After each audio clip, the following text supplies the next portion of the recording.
Ingat, Allah Subhanahu Wa Taala apabila sampai kepada satu keadaan, Allah begitu murka, bukan pada jin dan setan, tuan-tuan, hatta kepada satu orang manusia yang terlalu banyak buat kerosakan di atas muka bumi Allah. Apabila Allah terlampau murka, Allah akan bagi kat dia lagi sihat, lagi kaya, lagi masyhur.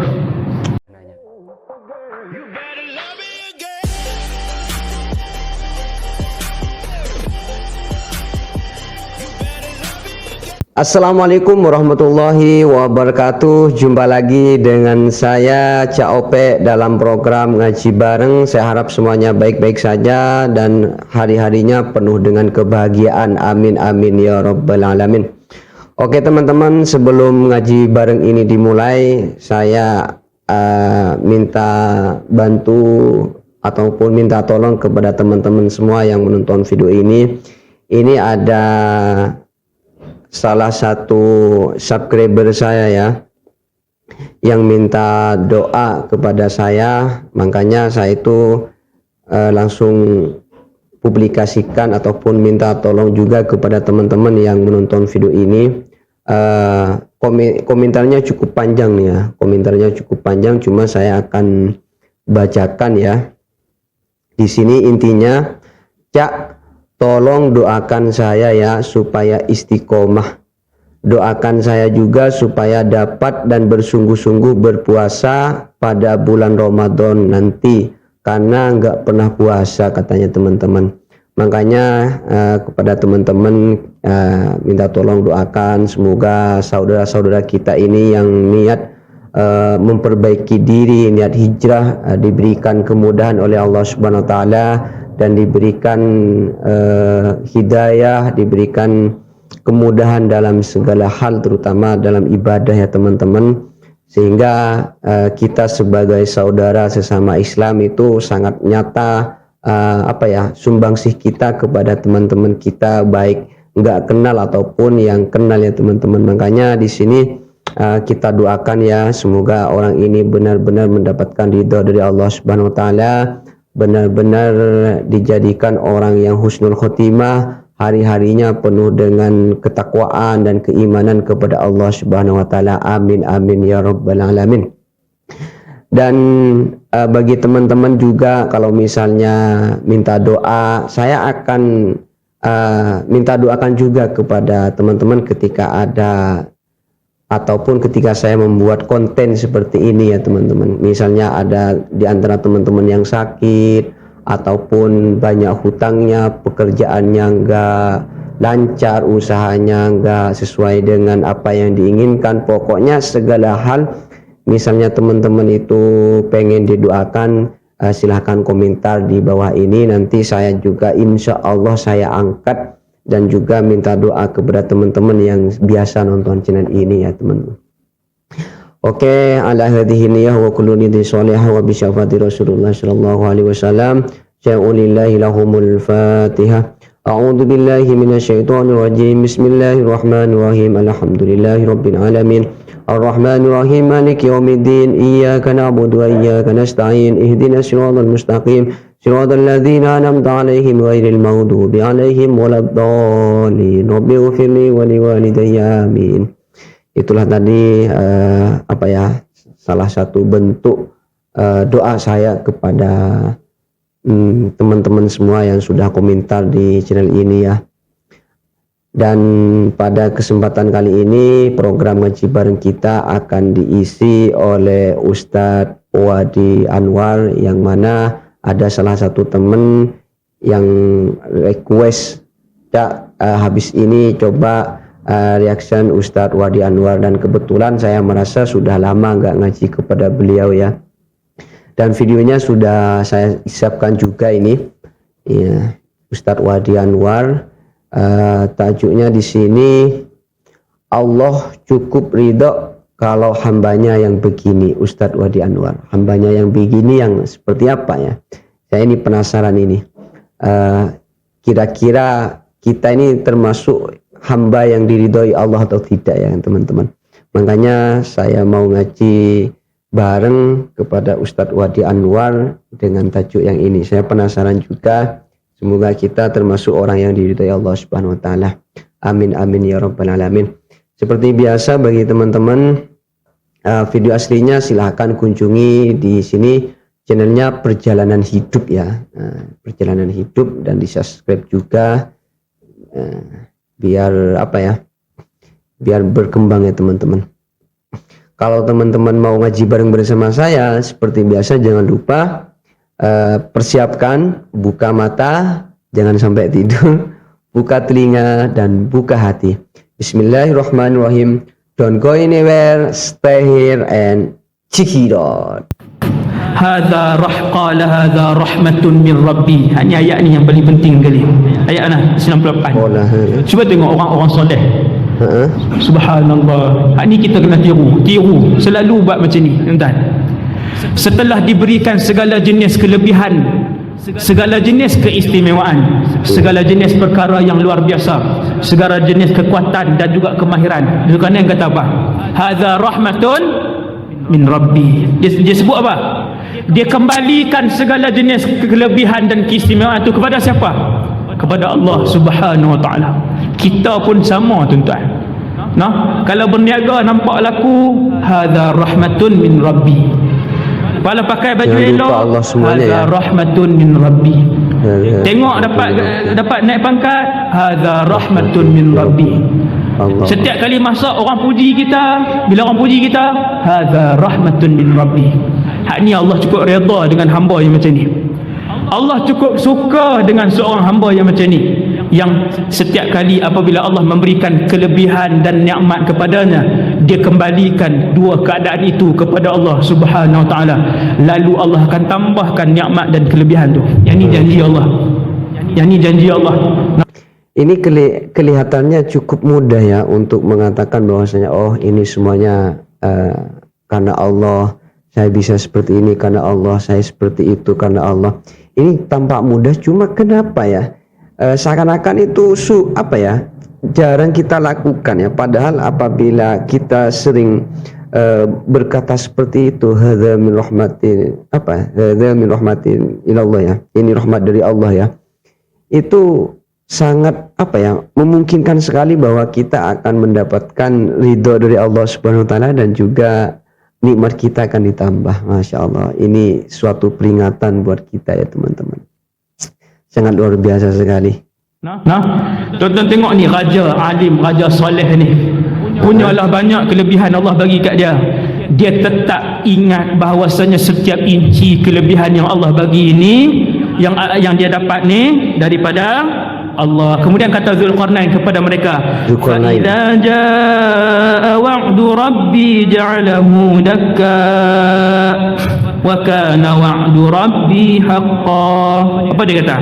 Dia kata ketika mana datang janji Tuhanku nanti, maka tembok ini akan pecah, tembok ini akan hancur.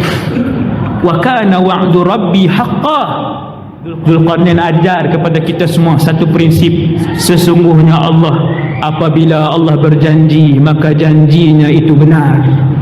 Tuan-tuan, ibu-ibu, ayah-ayah, bila kita baca dalam Quran, Allah Ta'ala kata sesiapa yang ingkar arahanmu maka aku akan membakar mereka di dalam siksaanku yang panas. Allah. Janji ke tak? Janji. Zulkarnain ajar kita bila dan selamanya, bila tengok Allah berjanji, ingat janji itu mesti benar, Allah akan buat. Kalau Allah Ta'ala sebut bahwasanya mereka akan diseret dengan rantai besi yang panjang, dimasukkan ke dalam mulut, dikeluarkan melalui dubur mereka, diseret oleh para malaikat masuk dalam neraka. Bila Allah berjanji benda tu, Allah akan buat. Wa kana wa'du rabbi haqqan. Maka sejak daripada itu, Ya'juj wa Ma'juj depa pun pi. Bila pergi tengok tembok ni, mereka pun terkejut. Akhirnya mereka pun mula menebuk. Kata para ulama tafsir, sebahagian ulama tafsir kata, betapa rendahnya pemikiran Ya'juj wa Ma'juj, rendahnya pemikiran Ya'juj wa Ma'juj, yang lebih senang daripada menebuk tembok yang tebal itu, yang lebih senang apa dia? Naiklah, dakilah, berapa takkan 10 tahun baru nak sampai ke atas. Tinggi mana sangat? Everest hari ni pun orang daki sampai, dan dia adalah gunung yang paling tinggi. Daki mati ya. Maka di sini kata ulama tafsir menunjukkan kepada bidaiyatu aqlihim, betapa akal mereka ni sangat sathi, sangat rendah, sehingga mereka tengok tembok tu, oh dia buat melulupi ke orang. Dia tak panjat, dia tak daki, sehinggalah hari ini mereka sentiasa menebuk lubang untuk tembus sampai ke sana. Dan tiap-tiap hari dengan jumlah tentera Ya'juj wa Ma'juj yang begitu banyak, dia tebuk, dan bila sampai, ketua dia kata esok kita akan pecahkan tembok ni. Setiap kali esokkan harinya mereka sampai, lubang itu akan ditutup oleh Allah Subhanahu wa taala. Mai tengok penuh balik, korek lagi, penuh balik, Allah penuhkan balik. Sampailah nanti satu ketika, nak dengar tak cerita 1240 ni? Macam mana ni? Ni Ya'juj Ma'juj tak masuk lagi ni, baru Zulqarnain. Zulqarnain. Sampailah satu ketika, saya pun habis tak payah soalan dah no. Ni sesi soalan dah ni. Tak payah soalan, saya pun habis sampai ke satu ni tak mau, satu soalan pun tak mau dah. Satu terus subhanakallahumma bihamdik, terus ni kita pergi minum. Tuan-tuan, sampailah satu ketika, satu hari Rasulullah masuk rumah Sayyidatuna Zainab binti Jahash. Rumah isteri Nabi kan banyak keliling tu, bilik. Ada giliran Zainab binti Jahash. Bila Nabi masuk, kemudian Nabi kata la ilaha illallah dengan nada terkejut. La ilaha illallah, terkejut Nabi. Wailul lil Arab, habislah orang Arab, min syarrin qad iqtarab, daripada satu perkara buruk yang sangat hampir. Qad futiha min radmi, hari ini telah dibuka daripada tembok Ya'juj wa Ma'juj, mislu hadhihi, sebesar ini. Nabi tunjuk kat isteri dia Zainab binti Jahash. Nabi buat macam ni, terbuka dah ni, sebesar ni. Kira Ya'juj wa Ma'juj sekarang sampai hari ni dia dah boleh tengok, dia dah boleh lihat tembok ni tuan-tuan. Wallahu a'lam lah berapa tebal tembok ni tuan-tuan, tutup gunung tuan-tuan. Yang baik duduk belah sana, Ya'juj Ma'juj duduk belah sini. Tembok ni telah pun berlubang sebesar ini. Kira Ya'juj Ma'juj duduk tengok macam tu sekarang ni, duduk lawan tolak dia tengok kan. Itu saya tambah lawan tolak tu saya tambah. Jadi semua orang tengok dah mukjizat Rasulullah. Allah tunjuk suasana tu. Rasulullah ni kalau tuan-tuan tengok mukjizat dia, hampir 1000 mukjizat Nabi ya. Tengok mukjizat Nabi, macam-macam mukjizat Rasulullah. Nabi nampak tuan-tuan, Nabi nampak Allah tunjuk itu, Allah tunjuk ini. Waktu semayang Allah tunjuk syurga ke Nabi, sampai Nabi buat tangan macam tu, tunjuk syurga. Sampai Nabi berjalan setapak ke depan. Waktu Nabi semayang macam ni, Nabi boleh melihat daripada arah belakang. Hadis sahih. Nabi kata, aku boleh melihat apa yang kalian lakukan kerana aku melihat ke depan dan aku melihat ke belakang. Sengap hebat dia. Tahu ni tengok macam tu kan. Subhanallah, ke sini kan mukjizat Rasulullah. Nah, antara mukjizat Nabi, Allah tunjuk ke Nabi suasana di sekitar tembok tu tuan-tuan sekalian. Itu 1400 tahun yang lalu Nabi membuatkan tangan ibham ni. Tangan apa? Ibham ni orang panggil ibham, ibu jari bahasa Melayu kan. Ni dengan ni sababah, ni orang panggil sababah. Nabi buat macam tu. Nabi cantumkan ibham dengan 5 talihi min isba', dengan jari yang seterusnya. Nabi buat macam ni, sudah sebesar ini. Kita kata selamat dah Ustaz, dah baru besar ni kan. Nak masuk satu orang paling kurang 1400 tahun yang lalu. Hari ni wallahu alam, saya tak mau tunjuk macam ni pula kan. Itu pandai-pandai lah, tak ada ulama sebut. Cuma ni ulama kata berfikir lah. Tuan-tuan yang dirahmati Allah sekalian, setiap hari mereka mengorek lubang itu. Nabi sebut dalam satu hadis, sehinggalah satu hari, zaman siapa? Di Syria, Dajjal dah keluar 40 hari. Dia sudah pun mengelilingi dunia. Ni dulu kita dah cerita dah. 40 hari itu bukanlah 40 hari yang sama dengan 24 jam hari ini sehari, tetapi 40 hari itu dalam satu hadis yang sahih, hari yang pertama panjang dia setahun. Maka sempatlah Dajjal mengelilingi seluruh dunia kerana dia pun bergerak dengan laju. Kal ghaith istadbarat hurrih, hadis sahih yang kedua. Setelah Dajjal buat keseluruhan kerosakan, akhirnya dia bertempur dengan tentera Imam Mahdi. Tentera Imam Mahdi tak mampu untuk berdepan dengan tentera Dajjal, akhirnya dikepung dalam satu masjid. Ada riwayat kata subuh, ada riwayat kata asar, dua-dua riwayat sahih. Ambil salah satu, subuh. Ketika mana mereka telah mengiqamahkan Allahu Akbar, Allahu Akbar, Imam Mahdi pun tampil ke depan untuk solat. Waktu itulah turunnya Nabi Isa di Menara Putih. Menara Putih, hadis ni sahih. Syarqiyya Dimashq, di timur Bandar Damsyik. Hari ni Bandar Damsyik hari ni. Nabi sebut terus terang, tak payah khilaf dah. Syarqiyya Dimashq. Di situ Nabi Isa akan turun. Allah. Ala ajnihati malakain. Dia meletakkan tangannya di atas sayap dua malaikat. Ya, sayap. Malakain. Malakain ni dua malaikat. Tu macam tu. Kemudian dia turun di menara itu. Di menara itu.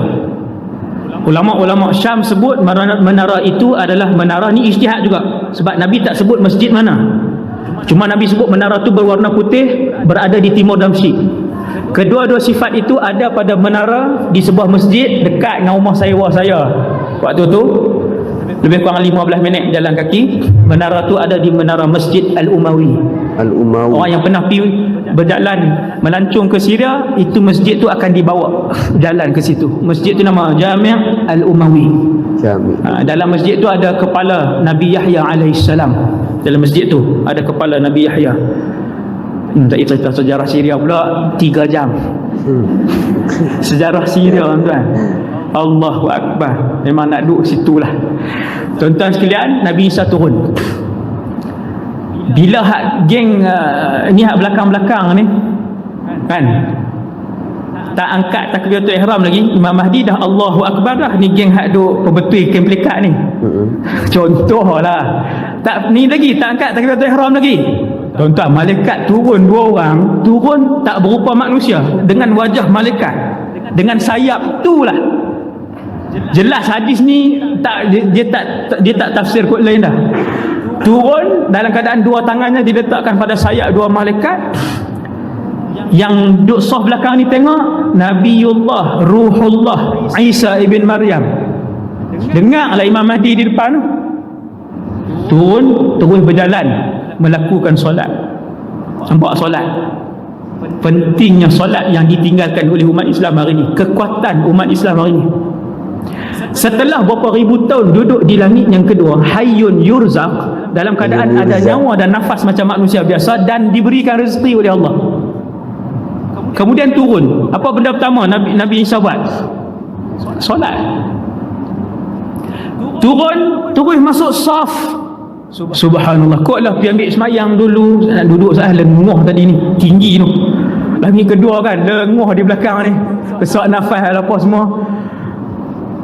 Turun terus masuk ke dalam saf. Imam Mahdi ke belakang beberapa langkah, kata Rasulullah. Ini hadis.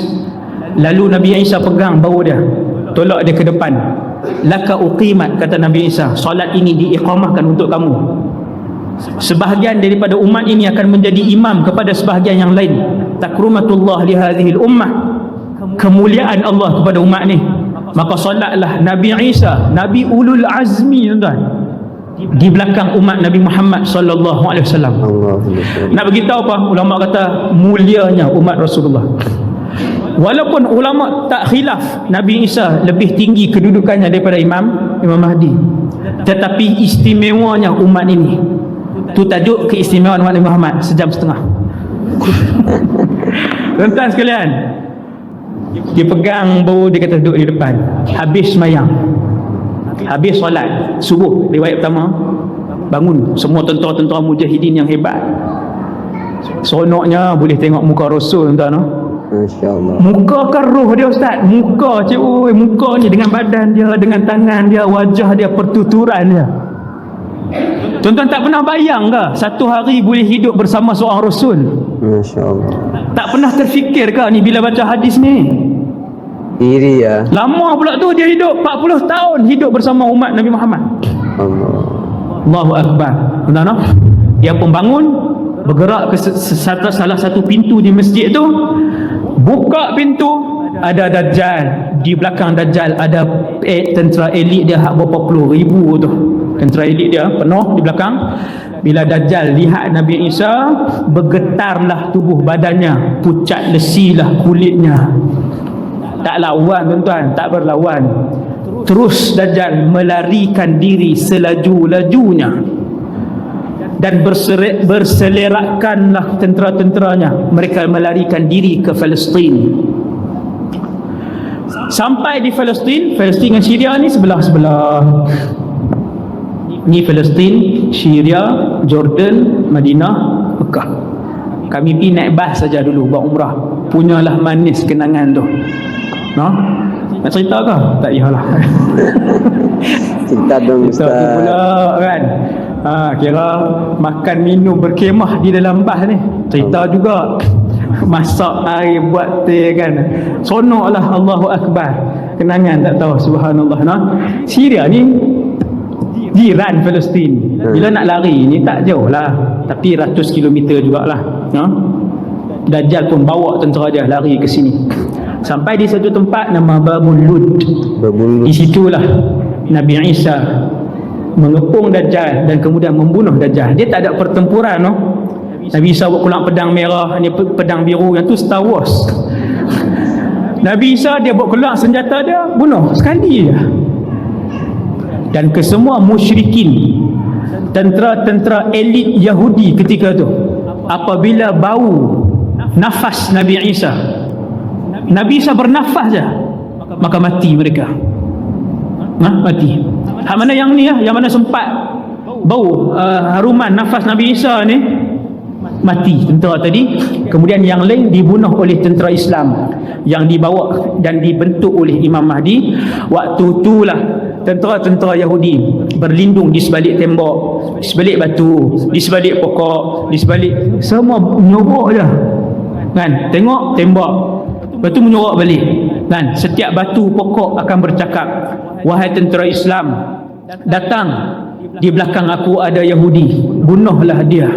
Batu bercakap, pokok bercakap, bangunan bercakap ketika itu, supaya mai bunuh Yahudi 5-6 ekor. Menyorok di sini, menyorok di belah itu 2-3 orang, akhirnya dibunuh semuanya. Kemudian ni cerita apa ni? Tang mana Ya'juj Ma'juj? La ilaha illallah. Cerita dia selepas dibunuh Dajjal dan Yahudi ni, turunlah arahan Allah, ya Isa, harris ibadi ila tur.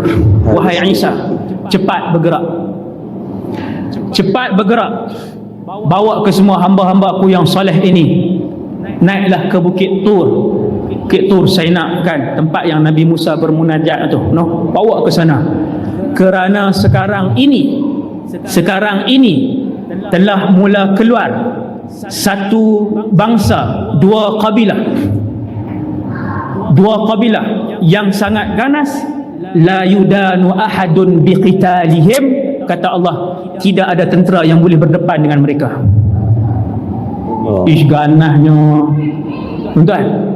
Ya'juj wa Ma'juj ketika itu, waktu Nabi Isa selesai membunuh Dajjal, keluarlah tanda besar kiamat yang seterusnya. Nama tanda besar itu adalah Ya'juj wa Ma'juj. Cepat wahai Isa, mereka sedang keluar. Duk tengah keluar ni, Allahu Rabbi. Maka Nabi Isa pun bawa dengan segera. La yudanu, kata Rasulullah, la yudanu ahadun bi qitalihim. Wahai Isa, tidak ada tentera yang boleh bertempur dengan mereka. Jangan cuba lawan.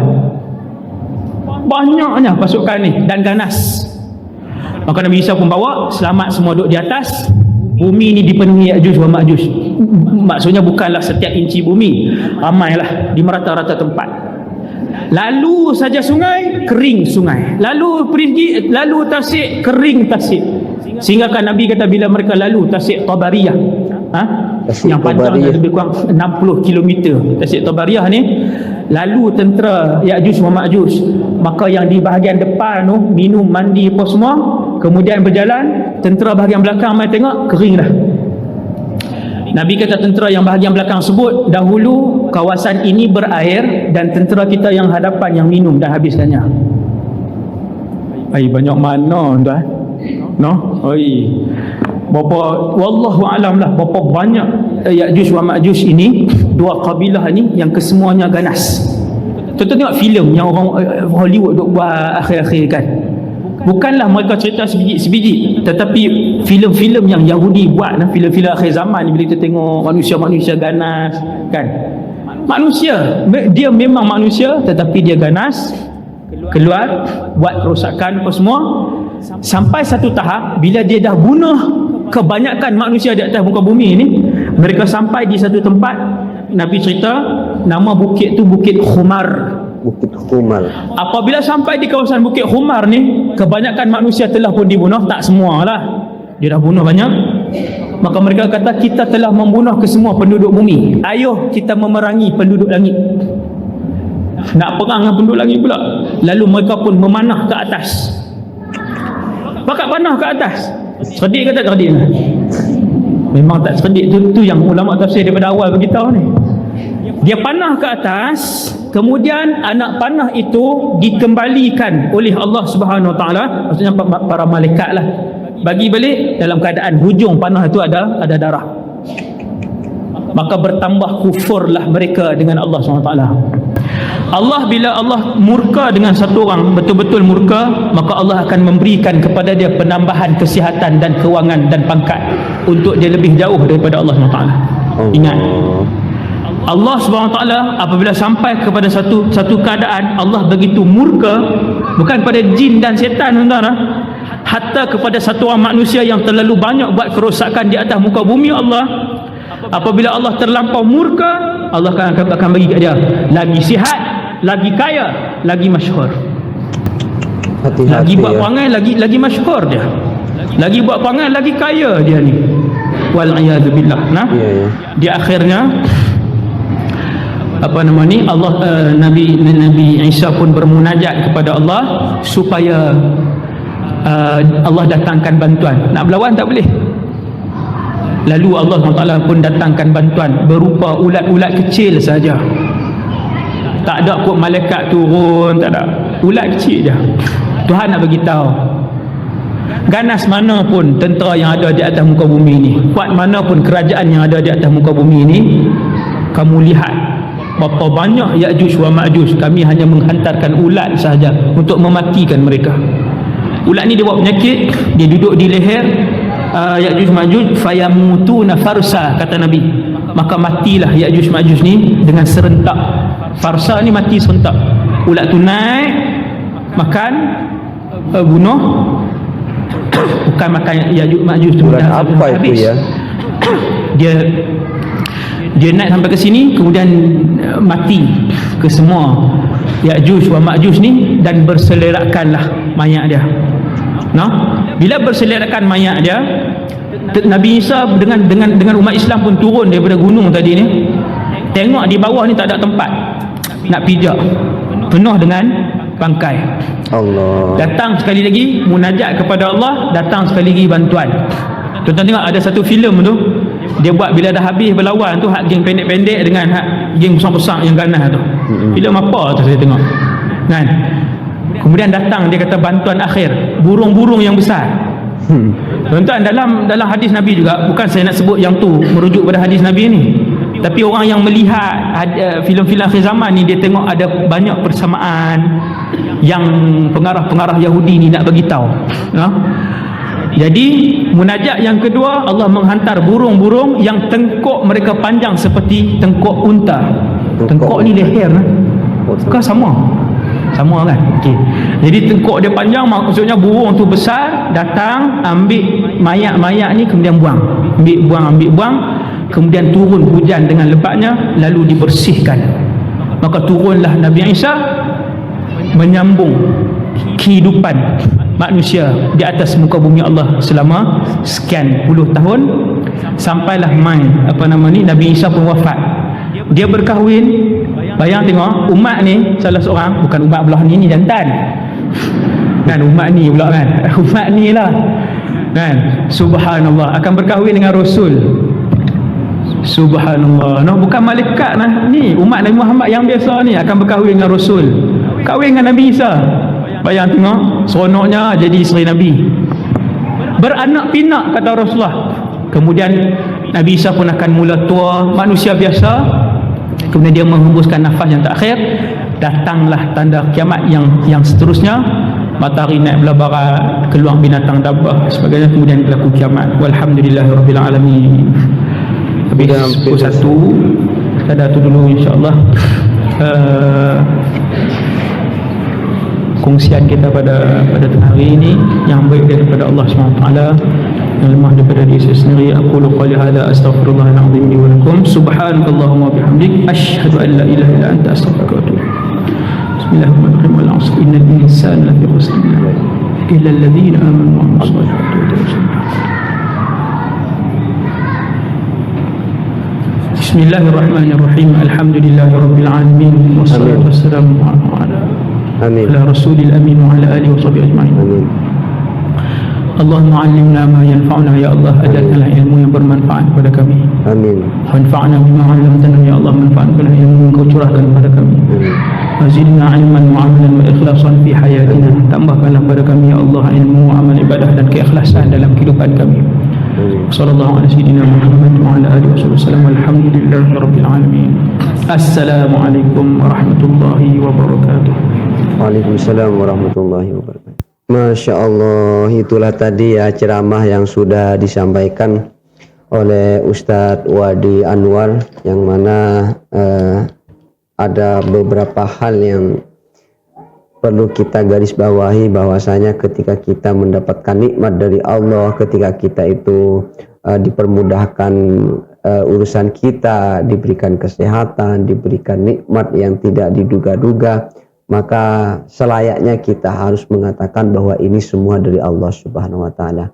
Bahwa saya tidak mempunyai kekuatan, tapi ini hak, memang keridhaan dari Allah Subhanahu wa taala. Sehingga apabila kita demikian, rezeki yang kita dapat, kesehatan yang kita punya, terus kelancaran usaha yang kita dapatkan, insyaallah ditambah oleh Allah Subhanahu wa taala. Dan itu sudah termasuk janji Allah juga kepada umatnya ya. Apabila kita itu merasa lemah, apabila kita itu merendah di hadapan Allah, maka kita itu insya Allah akan mendapatkan ridha dari Allah Subhanahu wa taala. Pun juga kita harus agak merinding juga tadi apa yang disampaikan oleh Ustadz Wadi Anwar, bahwasanya salah satu cara Allah untuk menjauhkan hambanya kepada Allah dengan diberikan nikmat rezeki yang banyak, sehingga dia sibuk dengan dunia yang dimiliki, kesehatan yang terus menerus sehingga dia lupa kepada Allah, dan dinaikkan jabatan sehingga dia sibuk dengan jabatannya sehingga dia tidak ingat kepada Allah. Itu merupakan hal yang sangat saya khawatirkan, merupakan salah satu hal yang sangat saya takutkan. Semoga Allah Subhanahu wa taala tidak seperti itu kepada kita ya teman-teman. Semoga kita termasuk orang yang walaupun kaya tapi kaya tetap ingat kepada Allah Subhanahu wa taala, walaupun sehat tapi kesehatan kita digunakan untuk ibadah kepada Allah Subhanahu wa taala, walaupun kita diberikan jabatan yang tinggi tapi jabatan itu kita gunakan untuk mengembangkan atau memajukan agama Allah, yaitu agama Islam. Amin amin ya rabbal alamin. Dan saya kira program Ngaji Bareng pada kesempatan kali ini saya cukupkan ya. Mohon maaf apabila ada kesalahan. Ihdinas siratal mustaqim. Assalamualaikum warahmatullahi taala wabarakatuh.